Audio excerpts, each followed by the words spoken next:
In today's free enterprise system, two unforgiving truths prevail. The big eat the small, and the quick outmaneuver the slow. My name is Peter Baldwin, author of the Amazon bestseller, Profit Peak for Entrepreneurs. My passion is helping everyday entrepreneurs grow their companies from inconsequential to extraordinary. Whether I'm in the boardroom, the conference room, or the war room, I am always working shoulder to shoulder with many great entrepreneurs. In this show, we interview successful entrepreneurs, learn from business thought leaders, and pay attention to current events and trends and how they impact our businesses. Join us as we demonstrate that the American dream is still alive and well to those courageous enough to take the journey. This is Profit Peak for Entrepreneurs. Thank you for joining us for another edition of Profit Peak for Entrepreneurs. I'm your host, Peter Baldwin. Today's topic is market leadership. When we think of market leaders, companies like Google and ExxonMobil, or duopolies like Apple and Microsoft, Amazon and Walmart, Home Depot and Lowe's come to mind. It is easy for small to medium-sized businesses to feel left out of the market if we accept that big is always better. Let's remember one of Aesop's fables, the mouse and the bull. A mouse bit a bull on the nose and slipped into a hole in the wall before the bull could react. The bull charged at the wall without making any impression time and time again until he had worn himself out, at which point the mouse darted out and bit the exhausted bull on the nose again. The bull could do nothing except fume with anger. "You big ones don't always win," squeaked the mouse from his hole. "Sometimes we little ones come off best." Big does not always win. The nimble can outmaneuver the slow. Your company does not need to be the largest in the world. You just need to carve out your niche with respect to product and territory. You've most certainly surveyed new technologies and workflows and implemented what's right for your business. Hopefully, you have not skimped on your staffing needs, but found creative ways to fill every need using fractional resources, technology, and outsourcing. In keeping with today's theme on market leadership, our show rundown includes a special report by Elizabeth Baldwin from CyrusOne's Carrollton facility, which is the largest data center in Texas. An entrepreneur team interview with Dave and Darian Reichert, the owners of Davis Hawn Lumber Company and Architectural Millworks. A Chalk Talk educational moment with Nelson Valderrama, CEO of Intuilize, and a visit to Zero Gravity Extreme Adventure Park, where we will go bungee jumping. To produce our show requires the support of many people, and we'd like to highlight the tremendous effort of our production team at Real News Public Relations. Our show is produced by Andrew Davis, whose voice you will hear next as he introduces our show sponsors. Profit Peak for Entrepreneurs is brought to you by Intuilize, unlocking the power of your business data. Dot Connect, connecting the financial dots of your enterprise, and WealthWave, disrupting the financial planning industry so families can dream again. Our sponsors are all market leaders in their respective niches, and we hope you will consider using them. Next up, we'll go to our Profit Peak reporter, Elizabeth Baldwin.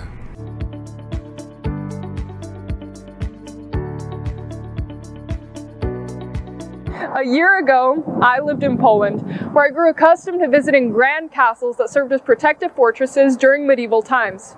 Among my favorites is the northern Polish castle of Malbork, which is the largest brick castle in the world and legendary home of the Teutonic Knights.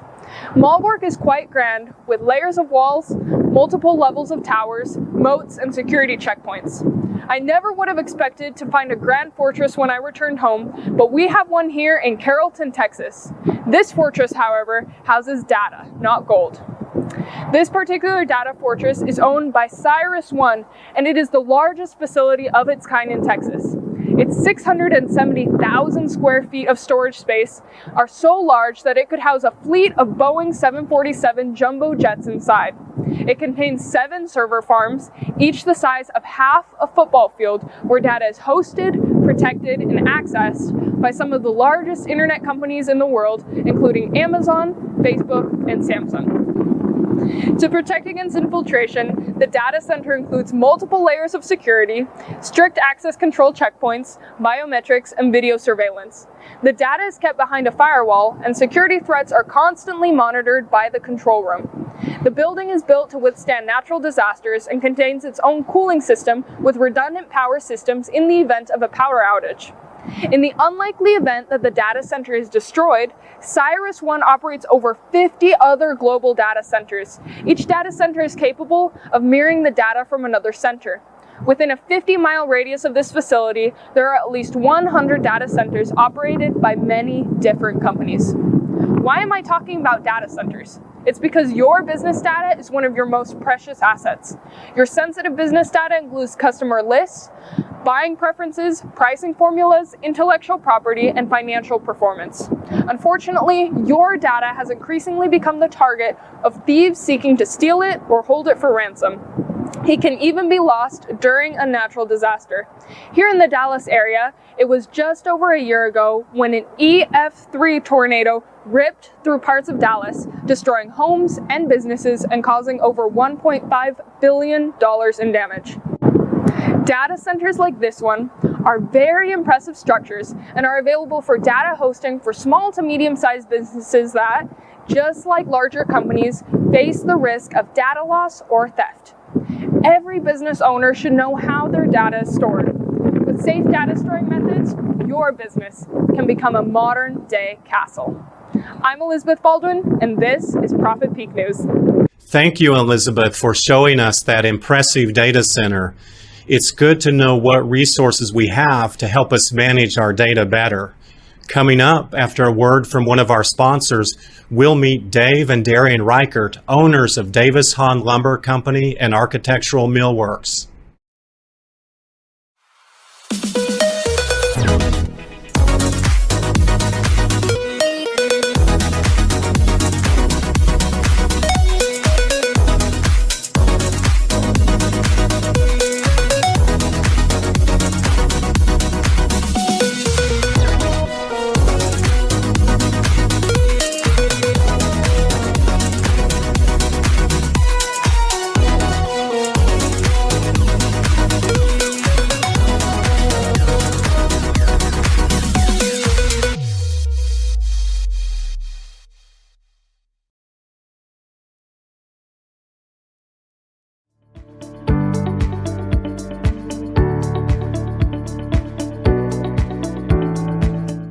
Just south of Dallas in Oak Cliff lies a beautiful lumber company and retail store and architectural millworks. The company is called Hawn Lumber Company and Architectural Millworks, and we're privileged to have their ownership team, Dave and Darian Reichert, with us today. So Dave and Darian, thank you for joining us. Thanks for having us. Pleasure to be here. Sure. You guys weren't always entrepreneurs. In fact, Dave, back in the late 90s, you were a business attorney in Dallas, and somehow the entrepreneur bug bit you. What happened? Yeah, I was practicing at one of the large Dallas law firms doing corporate and M&A type work, and I always thought my clients were having more fun than I was. And we had two boys at that time. We now have 4. And it's an example of the classic bait and switch. My wife married a man in a suit, lawyer, and she got a lumberman now in a plaid shirt. So that's great. And so 4 boys now. So what's it like running a company and raising 4 boys? Because it seems like they were pretty young then. Well, that was the main difficulty of practicing law. I had no control over my time schedule. Working long hours is the name of the game in a large law firm. And so with a small company, much to my wife's chagrin, I wasn't working less, but I had control over the schedule. And so, as the boys have been growing up, I get to coach them and their basketball teams. And, we've been a huge, family is huge to us. And so that was kind of our answered prayer in moving from law to lumber, is it gave us some of that control. Terrific. So tell us about Davis Hawn Lumber and the Architectural Millworks. What is it that you do? Well, we have about 4 specialties that are kind of rolled together. One is geared to high-end custom home builders and remodelers. We're selling framing lumber, engineered wood products. We have a custom architectural millwork shop where we're making kind of moldings, radius millwork, again, kind of geared toward that higher architect-driven project. We sell doors, windows, and trim, just kind of stock products. And then we also have a retail hardware store. It's a community hardware store there in Oak Cliff. Okay. And so this is a business that has competitors, and some of the large giants might be, are Home Depot and Lowe's. So how does your company compete in an environment that has some of these larger companies? Yeah, it's been a real challenge. I mean, each of those segments of our business competes with different competitors. Home Depot and Lowe's really compete against our retail hardware stores. So we're kind of the 7-Eleven, get in there and get out quick. But we're part of buying groups. We can't buy at a level by ourselves that would be competitive. And so we're part of a hardware buying group, and then we're also part of a lumber and building materials buying group out of Philadelphia called LMC, which has just been incredible. Been part of that since 2012, I think, and they have the buying power that allows us to compete. And there is some real history with Davis Hawn. This is a nearly 100-year-old company, and there's history involved with it. So how do you capture this history, but also the relevancy of today's business climate? Yeah, that's a great question. I mean, yeah, we'll celebrate our 100th year in 2023, so just around the corner. We have not been there the whole time, though. So we bought the business from Mr. Davis. He was the second generation. His dad had started it, like I said, in 1923.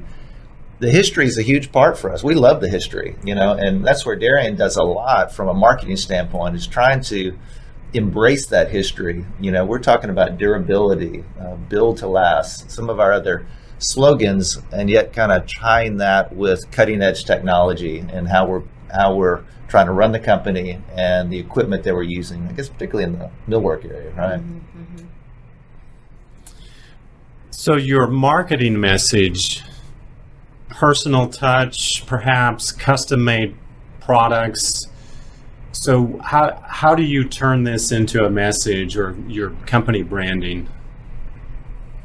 I think we want our customers to be successful. So we want to team with them, and we want to share our knowledge. And so we try to have events or things that they can come and we can share the knowledge that we have, or bring in a vendor that has that knowledge that makes them a successful builder and then therefore successful to their clients.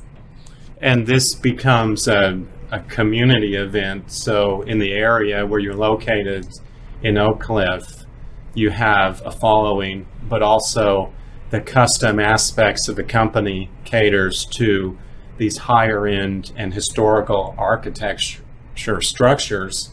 And so you kind of play to those different areas. So much about market leadership is about how you manage your business data. So how do you know what's important in terms of data, and how do you go about getting it?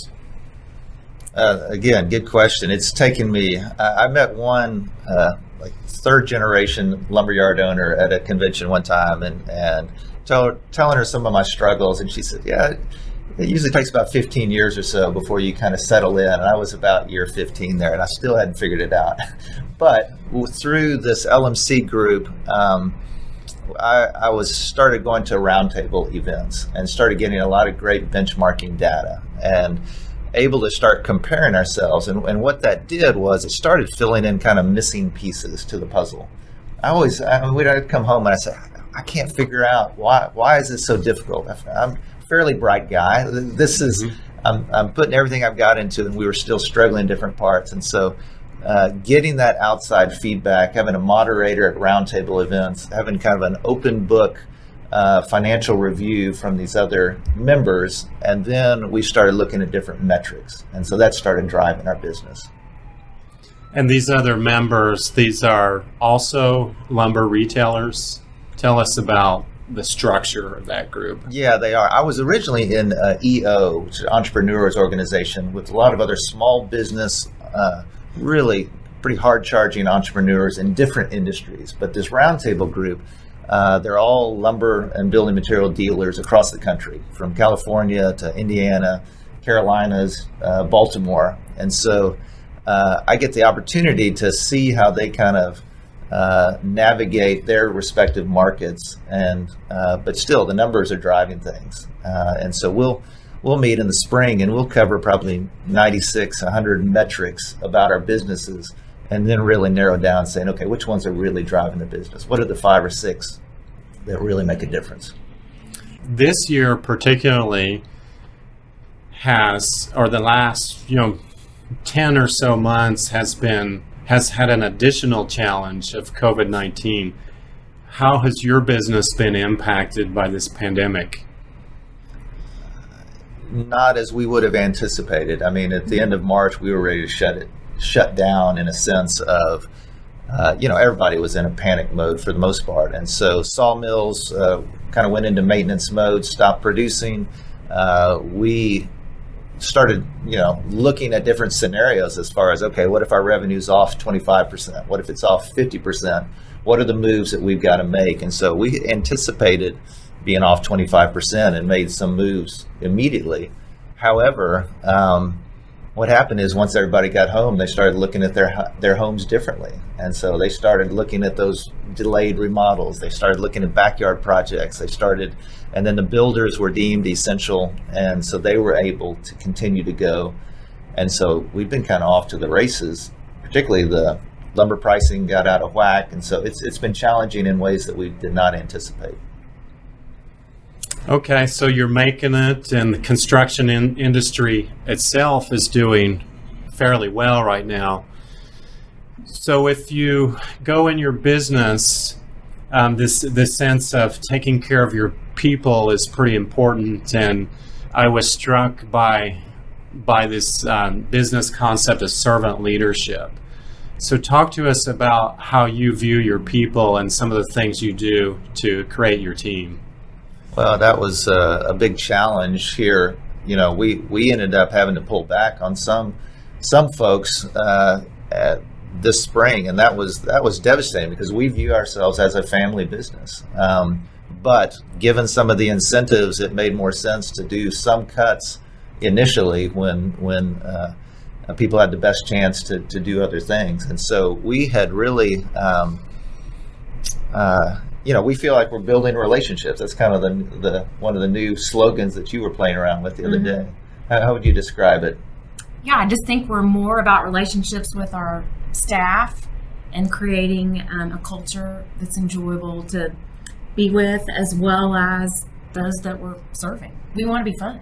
We want you to want to do business with us. And I think if our staff is enjoying working together, that will just spill over to others. And so we're more about building relationships, and we also sell building products. So yeah, and that's a huge component, particularly on the retail side. I mean, to have a engaging, kind of a compelling reason for people to get out, particularly now, everybody's buying online. So why would they come to our store? We want to engage them with sights and sounds. And so we're spending a lot of time focused on making it a fun, showing our personality in different ways. I mean, that's Darian's background was in event planning.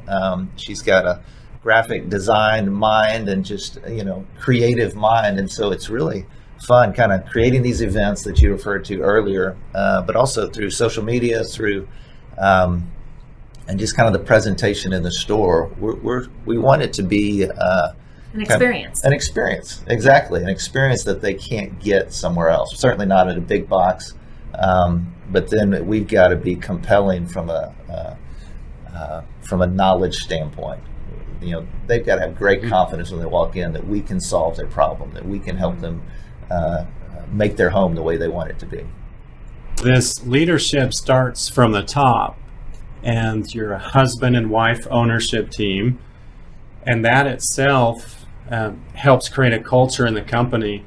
So how do you maintain your work-life balance compared to your family life?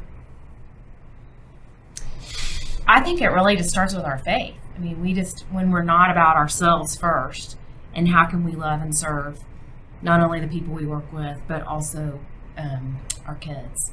And it's been fun. Our kids have all come and worked at the lumberyard in some form or fashion over the years, and so they've also been able to be a part of that, the staff and the group as well. And so I think that's what keeps us balanced. Dave, you often find things to buy. So you've got an eye on the lookout. Tell us about something you've bought recently. Business-wise or personal?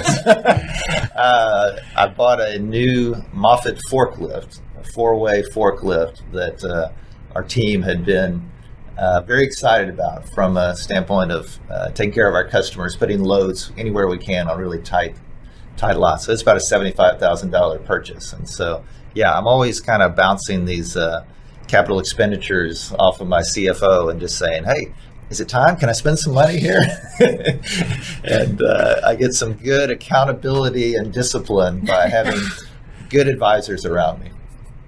Well, this has been terrific, Dave and Darian, for joining us today on Profit Peak for Entrepreneurs.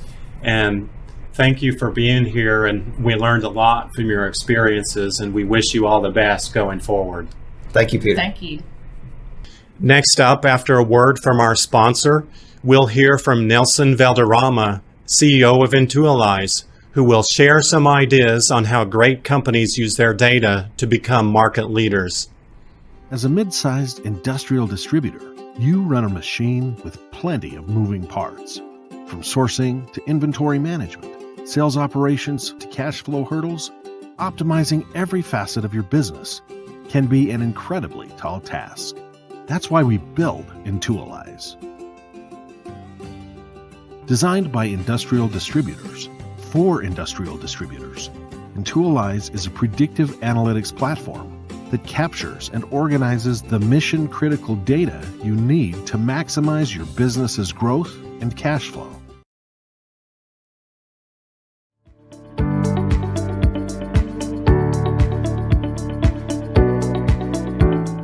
Hi, my name is Nelson Valderrama. I'm the CEO of Intuilize, and thank you for watching us.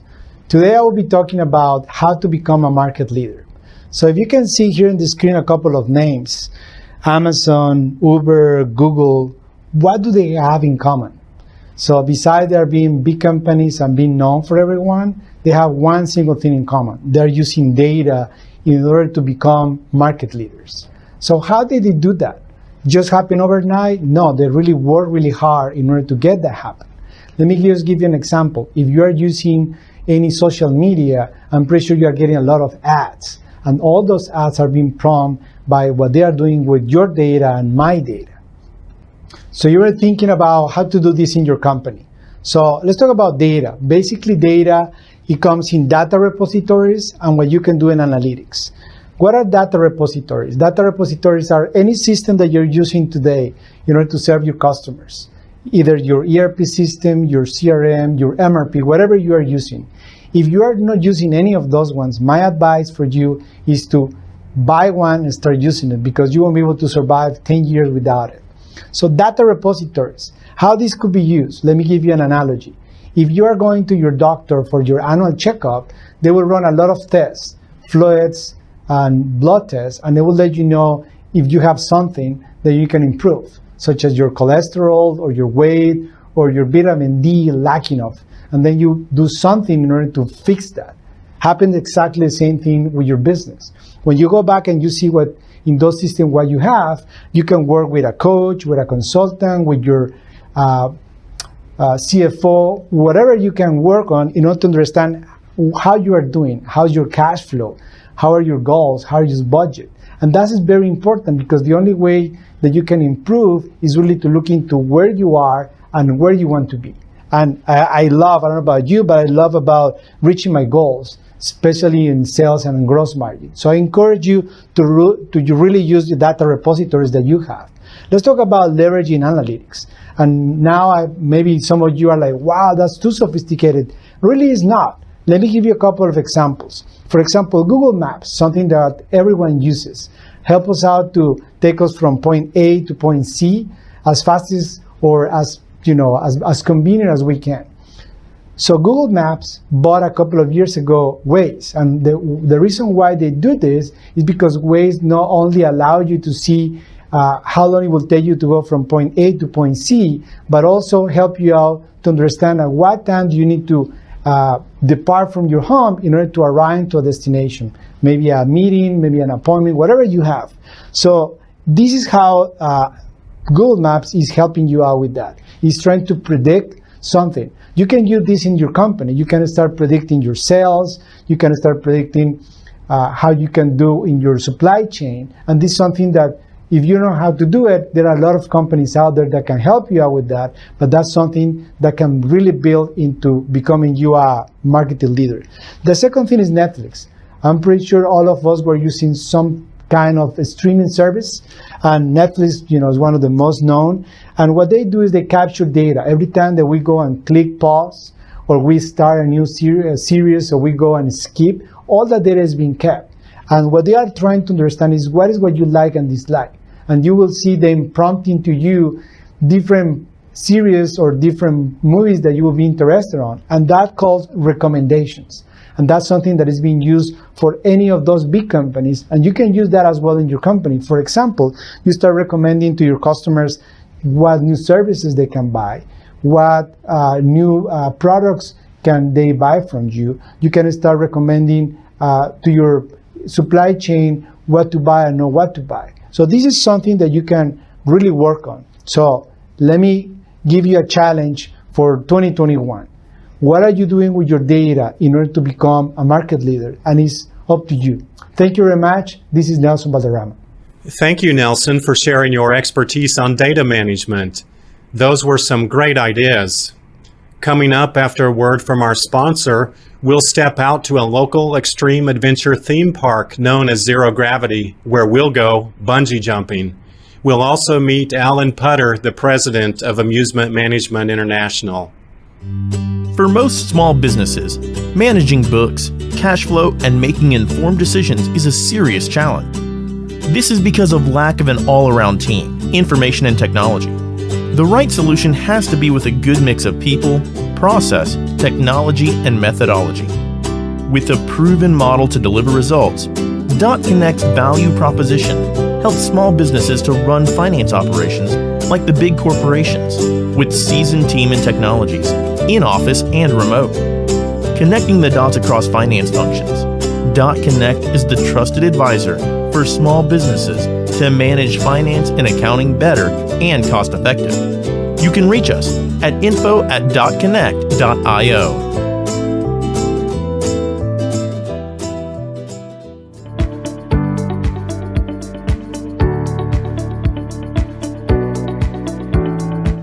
We're here at Zero Gravity Theme Park. Through the magic of TV, I've been transported here, and I'm about to test a bungee cord to see if it really works. Not this one, because it's been severed and retired from service. I, however, have not been retired from service and will be making the jump much to the protest of my family members. Above me is the bungee cord platform. Once on the platform, I will be connected to the real bungee cord that has been sized to match my weight. No, I won't tell you how much I weigh.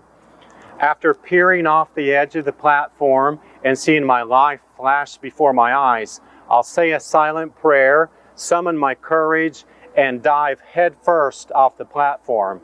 Let me go on record by saying, I hope the bungee cord works. Actually, it will work because the bungee cord we'll use has been intentionally designed with 4 key properties, including cohesion, stretch, tensile strength, and resilience. The park staff is expertly trained, and I am confident in their abilities. And now for the leadership metaphor. If we want our companies to become market leaders, then we need to develop teams built on these same bungee cord properties. The first property, cohesion, comes from the cord's construction that consists of small, intertwined elastic strands covered by a protective wrap, thereby making the cord stronger and more durable than a single giant rubber band. We know that together we can accomplish much more than apart. Your entire company has to be engaged in the process of market leadership. No one person can do it. The second property, stretch, also called extensibility, is the ability of the bungee cord to extend to more than double its relaxed length without breaking. This elasticity enables a controlled, decelerated descent. To become market leaders, the leadership team should be challenged to stretch beyond its comfort zone by setting challenging yet attainable goals based on the company's strategic objectives. The third property, tensile strength, is the ability of the bungee cord to withstand tension imposed by body weight. Our teams grow stronger when each member's strengths are leveraged and cultivated. Each team member should be increasing in knowledge and experience in their designated fields, and that know-how should be shared often. The last property, resilience, is the ability of the bungee cord to return to its original length after it is extended. A quality bungee cord will return to form thousands of times. Resilience in business means that we allow for honest failure. If we really thought something was going to work and we gave it our best effort, then we don't need to beat ourselves up over failure. Let's just learn our lessons and move on. There you have it. If you want to be a market leader, you need to develop your bungee cord leadership team. Now let's see if this bungee cord really works. Well, we're at Zero Gravity Theme Park, and we have the company president owner, Alan Putter, with us, and his company is Amusement Management International. And while we're here, he's opened up his park so that we can test the bungee cord and just have fun for a few minutes. But I wanted to ask you, Alan, a couple questions about Zero Gravity. Tell me about the park. What is it that you do here, and how did you start this business? Okay, so Zero Gravity is a thrill amusement park that we started in 1993 with just a bungee tower here, and then put in this sky coaster, and then added into it this blast off slingshot ejection seat, added the nothing but net, which is the unattached free fall, and then put the skyscraper in. So we have 5 big thrill rides, and basically what we're here about is just to offer people an opportunity to, experience thrills, face their fears, and have fun. Yeah, and a lot of times you've had groups come in who were doing leadership training or something that would help them overcome their fear and move to the next level. Yeah, particularly with bungee jumping, I tell people all the time that the thing about bungee jumping is it's really it's a decision you have to make, and if you can get up there and get yourself to jump, because we can't push you, we don't do anything like that. You will, you can use that same decision and empowerment that you get from jumping and apply it to your business, to your school, to whatever challenges you in life. And with this park, it's a terrific opportunity, and we're going to actually go bungee jumping together. So that's pretty cool. Yeah. But I want to ask you, Alan, about this year, the year starting, in early 2019 with coronavirus. So was your park and operations affected by this, and, where are things? Well, totally. We were operating normally and actually just doing fine, and literally in one day we made the decision to shut down, and that was in March, and we shut down all of March, all of April, all of May, and we finally reopened according to the state allowances, and we came up with a complete protocol plan. I even have my mask in my hand because everybody wears masks when they are operating, and we do a real strong sanitization program on all the harnesses and all the equipment after every use, and we've been very satisfied with it, and frankly have been fortunate enough that nobody working for us has contracted the virus, and nobody who has attended the park has reported, contracting the virus. We like to practice social distancing and like I said, masks. So, but frankly, it's been kind of an up and down from a business standpoint. We actually picked up quite a bit in the end of the summer and through the first couple of months of fall, but it started getting cold and things started, I wouldn't say it was raging, but there's so many more cases coming up now that we just feel like that's kind of slowed people coming down a little bit right now. So we're hopeful that the vaccine comes out soon and more people feel comfortable coming out. Yeah, well, you're a real fighter, and I know you've worked through this difficult year, and we, as fans of business owners and entrepreneurs, just support your success and want things to go great for you. Thank you, Alan. Well, I appreciate it. Thanks a lot, Peter. How about we go take a plunge? All right, we're ready. Let let the guys know. You can go ahead and get yourself ready, and we'll go from there. It's been so long since I jumped, man. I honestly can't tell you how long it's been. It's been years. Really? I don't know if I've ever jumped from this tower. First jump, so we're suited up in our gear. I feel now like the Mercury astronauts about ready to go on a mission, and our mission will be to go off the platform. However, I think the astronauts had it a little bit better because they had full protective spacesuits, and I don't have one. And when you get to the stairs, if you want to turn to the stairs this way, they had an elevator to get up to the rocket. I have to climb the stairs.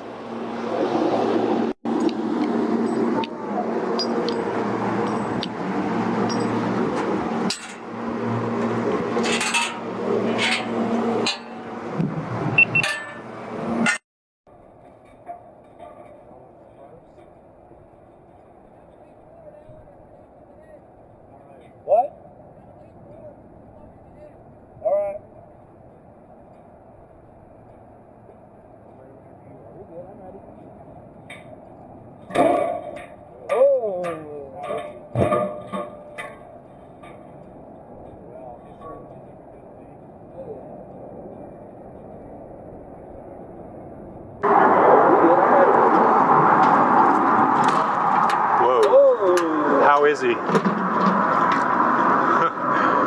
Well, he certainly took a good leap. The only bad thing about that is now it's my turn, but I'm trusting the staff to tell me exactly what to do. Good job, Alan. All right, are you ready? Here we go.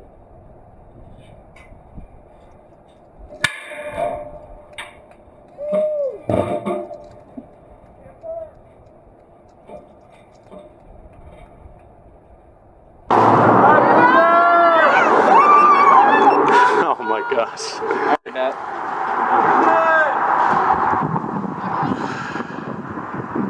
Here we go.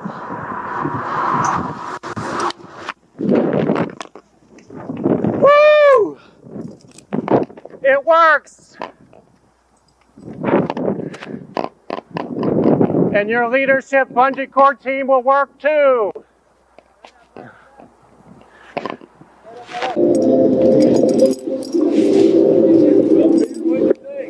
That was great. How do you put your feet up? Nice job. Thanks. Good job. You did a good job on it. Bungee jumping is a lot of fun, but I don't know that I could do that every day. Thank you, Alan Putter, for hosting us at Zero Gravity. Today's episode was all about attaining market leadership status. We learned from our Profit Peak news reporter Elizabeth Baldwin about the importance of data centers to small to medium-sized businesses. We interviewed Dave and Darian Reichert and learned how to grow our businesses while keeping a personal family touch. Nelson Valderrama discussed the importance of data management, and we met Alan Putter and the team at Zero Gravity as we discussed implementing bungee cord leadership team properties before taking our leap of faith. I'm so glad the bungee cord worked. We hope you enjoyed this episode of Profit Peak for Entrepreneurs, and we'll catch you next time. Until then, may your cash flow and your profit peak.